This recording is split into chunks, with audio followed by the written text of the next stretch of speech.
Ask Dr. Afflalo. Ask Dr. Afflalo. Another wonderful time to get together. Dr. Afflalo, we have missed you. How have you been?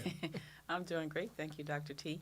I'm doing Well, fabulous. well, I just want to start off before we start talking about all the topic of the day. I need for you to just tell everybody about your gala that is coming up. We want to know about this gala. Okay. Thank you for asking. We are putting on a fundraising gala um, titled Legacy of Care, Mm-hmm. and it is going to be held at the San Diego National History Museum on March 14th.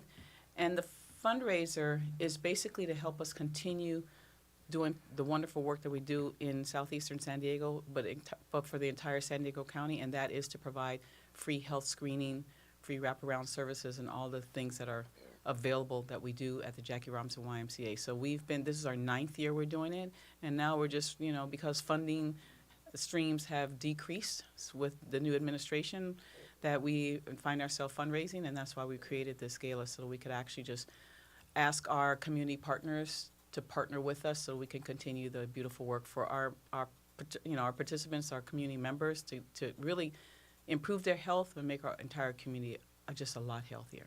So I want to be very open and very direct with everybody because I think there's some misinformation. Some people think the gala is for IWC primary care, but it is not. It is literally for the free clinic that you give every first Wednesday without fail to the community and give not only screenings, but actual food. And can you just talk about what is literally given? And I want to say this because Dr. Follow won't say it, but I'm going to say it for her. And that is when the shortfall comes, Dr. Follow is the one that is backing it up financially because she knows how important it is for our community, even as she being retired, yet still working her passion. And when you have a passion, again, you will do whatever it takes to keep it going. But at some point, we as a community, we as an environment that knows that this is good, is to go ahead and then help to again continue to do the good work. So Dr. Follow, one, I want to applaud you, but I also want to tell people that it has been able to continue to go forth based on the personal revenues that you have done year after year after year from the beginning to keep it going. Yes, and thank you for mentioning that, Dr. T. Yeah, the gala is actually sponsored through IWC Community Care, which is a nonprofit organization, and I am actually part of that board. And it is an arm from the IWC Primary Care, which is our clinic. Mm-hmm. So that is a for-profit entity. We see patients who have insurance, but the community cares arm of it is a nonprofit where we can actually generate funds with this fundraiser to go specifically just for the health fair. That's really what that was created for, is to do all of the community services, including free sports physicals at the various high schools. So it's a lot of entities that we do that's all free to the community, and that's exactly why we created the IWC Primary Care, the IWC Community Care, which is an arm of our profit, the clinic. This is a nonprofit. Now, let me say this to everyone, and this is very important for you, about partnerships. Let's just talk about the different people that have partnered with you to provide services because it might have been a vision that you had, but you brought team members on to bring their expertise to make it work.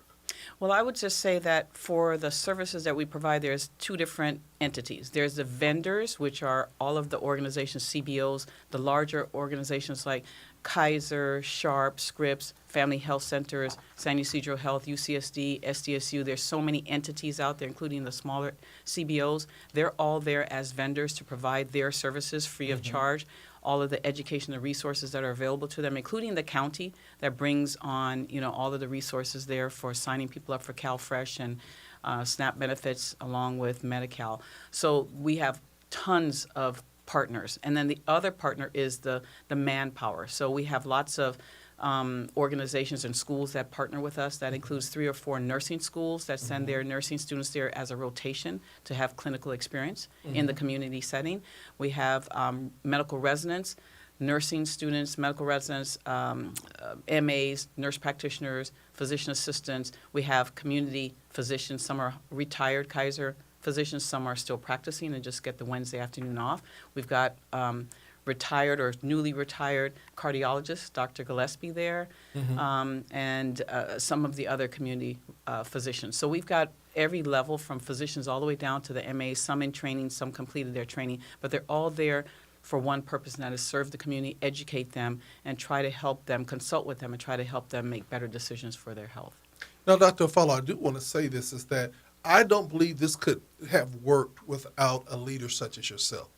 You are the beloved physician of our community, a trusted messenger and a trusted physician.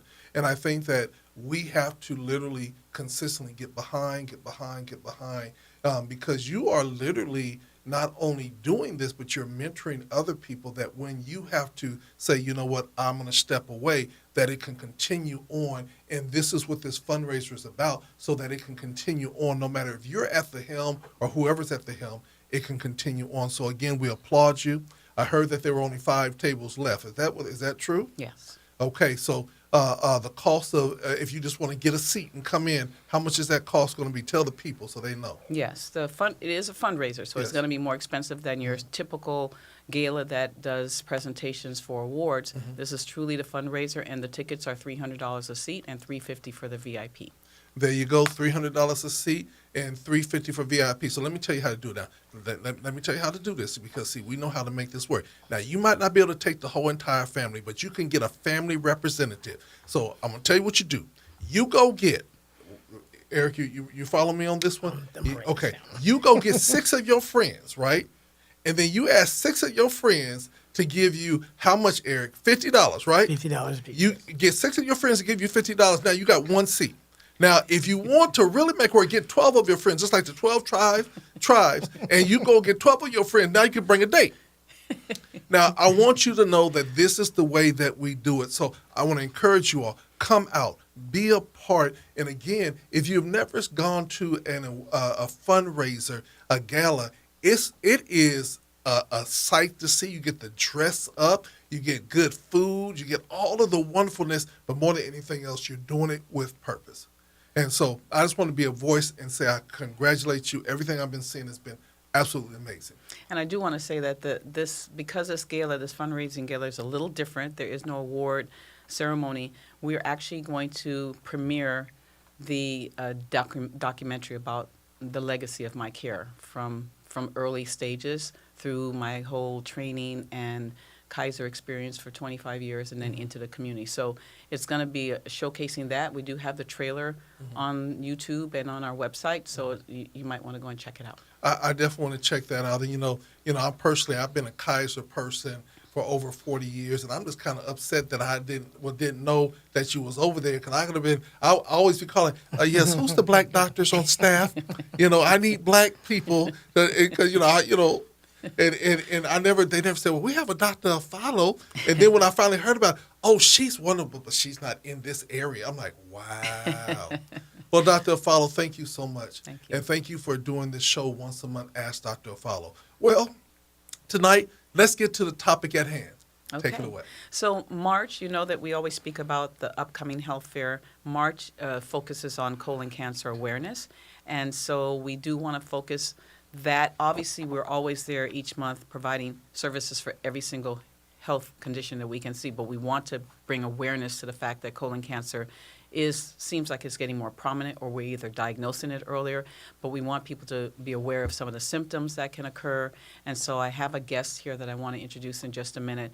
I do want to say at the health fair that we're going to have a very large inflatable colon that people can come and experience and walk through and see normal. I heard about that. Yeah, normal, some polyps, some what cancer looks like. So it's a real nice experience. It's good to come out and just see the experience of walking through a colon and seeing some of the things that can occur inside your colon.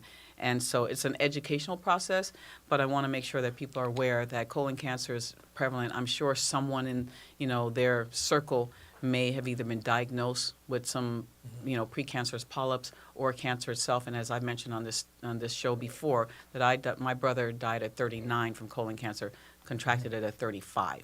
So, and also Cedric Bozeman, I think, got it in his late 30s and died at early 40s with that. So it's getting earlier and earlier that we're finding it. And so they have definitely decreased the screening age from the normal 50 for colonoscopy to 45. And then if you have a family history of it, to start screening earlier. They usually say 10 years prior to the to the age of the person that was diagnosed with it. So, but as soon as you can, if you know you have a family history of it, get in sooner to be screened. And so with that, I'd like to introduce my guest today with this one of my favorite people, Mr. Eric Harvey. And I've known him for years, probably almost 30 years. Almost most the of my whole life, yeah. family. I worked with his mom, Miss Patricia Harvey, when she was over in, I think, La Mesa and Vanderveer as a registered nurse. And I know his sister Ashley and his grandmother. So it's a family affair. So I want to introduce Eric, and then I want him to tell his story about his cancer journey regarding colon. Okay. All right. Well, Welcome, Mr. Eric. thank you for having me. I appreciate it. Well, thank you first and foremost, Dr. Afflalo, who, I've known through a majority of the important part of my life. But interestingly enough, you are also a part of this story. So I will never forget the morning that I woke up in 2004 in a house that I had recently purchased with my wife at the time. On my way to work, just a normal busy morning, we had let's see, she was my daughter was about 2 years old, so getting her off to school, and just noticed a small amount of blood in the toilet when I had gone to the restroom in the morning. Very regular, every morning I'm on time. It was just a throwaway for me at the time. It wasn't something that seemed important or something that seemed like it was even worth mentioning. I went to my office up in Rancho Bernardo, I had a private office, so, I usually make some phone calls and do some personal things while I'm working. One of those things was to check in with my mom, who, like, to your point, was a registered nurse, or is a registered nurse, I should say. And I think I just casually mentioned, like I made a joke about the blood in my stool, like I do with everything, right? Mm-hmm. She seemed alarmed, and that really kind of threw me. I was like, well, okay, Mom, it's fine, just kind of dancing around it. Needless to say, she snapped into a very serious tone, and almost demanded and repeated the demand that I call my doctor immediately and talk to him and let him know.